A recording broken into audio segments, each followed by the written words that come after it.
Subtitles: When you find out that there are ghosts in your house, Annabelle, with Lily's stomach growling in hunger, eventually opens the wardrobe. Suddenly, a black hole appeared, and a bunch of moths flew out. Looks like this hole is the video player connecting Edith's cabin and her. Just then, Lee called out to Anna, and Edith was standing there with a terrifying face. What a party pooper.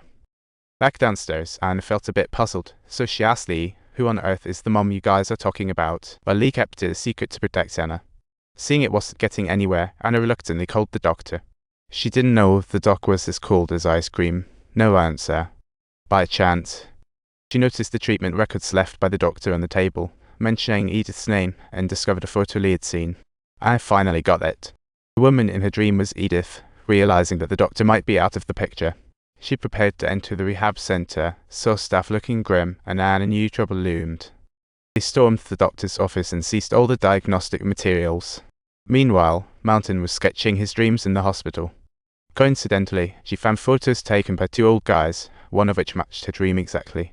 Clearly, this was no coincidence. The scenes from her dream were not accidental. They seemed to be guiding her to the truth.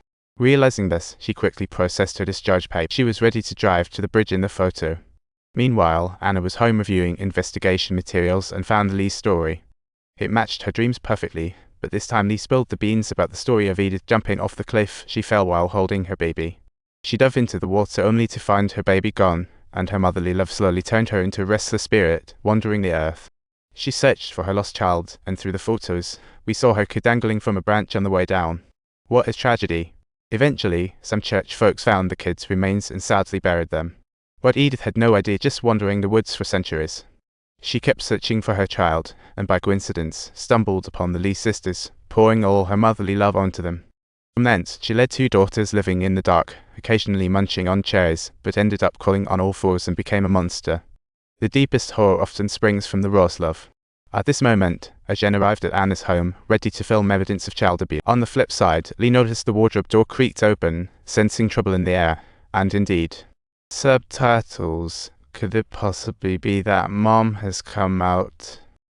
She then called little Lily to go out and search together, and sure enough, Edith appeared and suddenly rushed towards them. Two sisters bolted in terror, and Anna, hearing the commotion, rushed back to calm her daughters just then. She finally glimpsed Edith's true face, that strange upside-down pose charging at them. Anna meant to flee, but in the end, she was caught, with Edith behind her, draining her blood.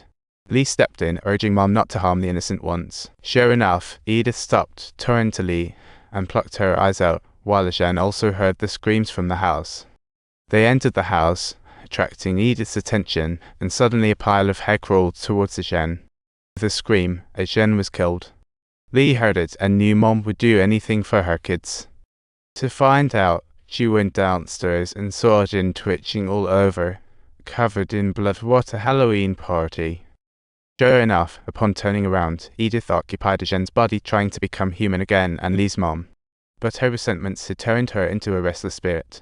She stared at Lee, hoping her daughter would like her, while moss kept pouring from her mouth as if to betray her. As the dream reappeared, Anna was startled awake, searching around, but there were no signs of her daughters. She thought Edith took them, and in despair, Anna remembered a box mentioned in her live docs.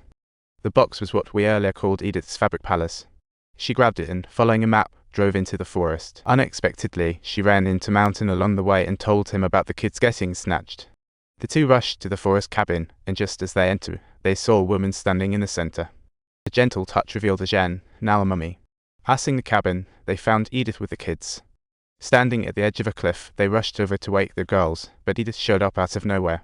With arms wide open, she tried to make the kids choose, and it felt like a throwback to the old days, kicking off a war between the mummies.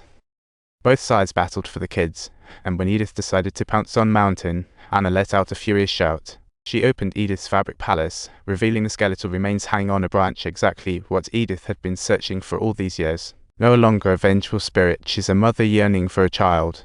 She took the baby from Anna and walked to the cliff.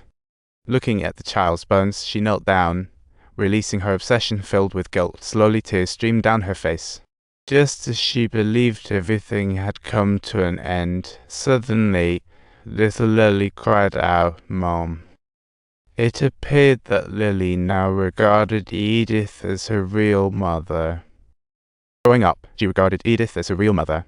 Even a monster's love given in dire times is unparalleled. At that moment, Edith morphed back into a vengeful spirit, Lily's cries echoing in her mind. She poured all her love into Lily, convinced that Lily was her true child, disregarding everything and charging forward to eliminate anyone in her way. Subsequently, she cast Anna aside, and Lee came forward to bid her final farewells. Yet Anna was not willing to accept it. In a short time, Anna evolved from a rock chick to a mom. Now it was a bloody standoff between two mothers.